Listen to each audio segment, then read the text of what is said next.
ప్రస్తుతం నేను కృష్ణా జిల్లా గన్నవరంలో ఉన్నాను. రాష్ట్ర ప్రభుత్వం ఎంతో ప్రతిష్టాత్మకంగా తీసుకొస్తున్నటువంటి మెట్రో ప్రాజెక్ట్ రైలుకు సంబంధించినటువంటి విషయాలు మీకు చెప్పేందుకు మేము ముందుకు వచ్చాను. అయితే 2 కారిడార్లలో మెట్రో ప్రాజెక్టును నిర్మించాలని రాష్ట్ర ప్రభుత్వం ఇప్పటికే నిర్ణయం తీసుకుంది. ఈ దిశగా ప్రణాళికలను కూడా సిద్ధం చేసి అధికారులు అన్ని చర్యలు చేపడుతూ ఉన్నారు. విజయవాడ నగరంలో 2 కారిడార్లలో మెట్రో రైలు పరిగెత్తనుంది. దీనికి సంబంధించినటువంటి భూమి కూడా సేకరించాల్సిన అవసరం ఉన్న నేపథ్యంలో అధికారులు కూడా చాలా బిజీగా ఉన్నటువంటి పరిస్థితులు అయితే కృష్ణా జిల్లాలో కనపడుతూ ఉన్నాయి. ప్రభుత్వం ఇచ్చినటువంటి ఆదేశాలకు అనుగుణంగా ఇప్పుడు అధికారులు అయితే సర్వేను కూడా నిర్వహిస్తున్నారు. ప్రజా అభిప్రాయ సేకరణతో పాటు భూముల సర్వే, భూములకు సంబంధించినటువంటి నష్టపరిహారం వీటన్నిటి మీద కూడా ఇప్పుడు అధికారులు అయితే సర్వేలు నిర్వహిస్తూ ఉన్నటువంటి పరిస్థితి. 2 కారిడార్లలో ఈ మెట్రో రైల్ ప్రాజెక్టును కనుక తీసుకువస్తే ప్రస్తుతం నేనున్నటువంటి ఈ గన్నవరం నుంచే మెట్రో రైలు ప్రారంభమయ్యి విజయవాడలో ఉన్నటువంటి పండిట్ నెహ్రూ బస్ స్టేషన్ వరకు కూడా వెళ్ళనుంది.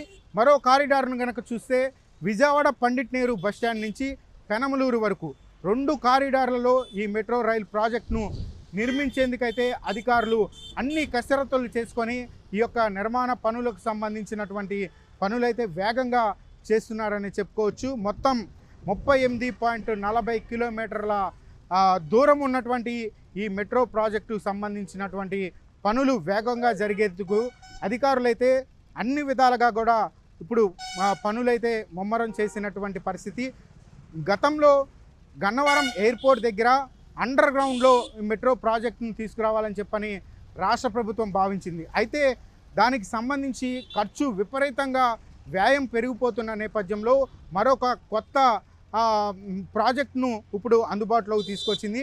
ఇప్పుడు మొత్తం విజయవాడ నుంచి ఇటు గన్నవరం వరకు కూడా మొత్తం 33 స్టేషన్లలో ఈ యొక్క రైలు ఆగేందుకు మొత్తం ఒక డ్రాయింగ్ను కూడా అధికారులు ఇప్పటికే సిద్ధం చేసి దానికి తగ్గట్టుగానే భూ సేకరణ ప్రక్రియను కూడా వేగవంతం చేశారు.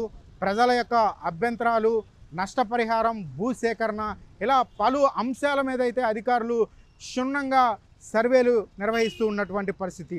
మొత్తం 1109 కోట్ల వ్యయంతో ఈ మెట్రో రైలు నిర్మాణ పనులు చేపట్టేందుకైతే రాష్ట్ర ప్రభుత్వం ఇప్పటికే అన్ని కసరత్తులు వేగవంతం చేసినటువంటి పరిస్థితి. ప్రస్తుతం భూసేకరణ ప్రక్రియ కొనసాగుతున్న నేపథ్యంలో ఈ ప్రక్రియ పూర్తయిన తర్వాత మెట్రో రైల్ ప్రాజెక్టుకు సంబంధించినటువంటి నోటిఫికేషన్ కూడా వెలువడనుంది. అనంతరం ఈ ప్రాజెక్టుకు సంబంధించినటువంటి నిర్మాణ పనులన్నీ కూడా పూర్తి చేసిన తర్వాత విజయవాడ నగరంలో రోజురోజుకి పెరుగుతున్నటువంటి ట్రాఫిక్ను తగ్గించేందుకు ఈ మెట్రో రైల్ అనేది ఎంతగానో ఉపయోగపడుతుందని చెప్పని ఇటు రాష్ట్ర ప్రభుత్వం కూడా భావిస్తూ ఉంది. దీనికి తగ్గట్టుగానే విజయవాడ నగరంలో ఉన్నటువంటి ప్రజానికం కూడా ఈ యొక్క మెట్రో రైలు మీద ఎంతో ఆసక్తిగా ఎదురు చూస్తూ ఉన్నారు. ఈ మెట్రో ప్రాజెక్టు కనుక అందుబాటులోకి వస్తే ప్రజలకు ఎంతో సమయాన్ని ఆదా చేస్తుంది. దాంతోపాటు ఈ నగర అభివృద్ధికి కూడా ఎంతో దోహదపడుతుందని చెప్పని అభిప్రాయాన్ని వ్యక్తం చేస్తూ ఉన్నారు. ప్రస్తుతం ఏపీ ప్రభుత్వం తీసుకున్నటువంటి ఈ నిర్ణయం మీద కూడా రాష్ట్ర ప్రజలు ఎంతో హర్షాన్ని వ్యక్తం చేస్తూ ఉన్నటువంటి పరిస్థితి. ఈ మెట్రో రైల్ నిర్మాణ పనులు వేగం పుంజుకొని అతి త్వరలోనే పూర్తవ్వాలని చెప్పని ప్రజలు కూడా ఆశాభావాన్ని వ్యక్తం చేస్తున్నటువంటి పరిస్థితి కనపడుతుంది. కెమెరామ్యాన్ అశోక్తో శివకుమార్, కృష్ణా జిల్లా గన్నవరం నుంచి.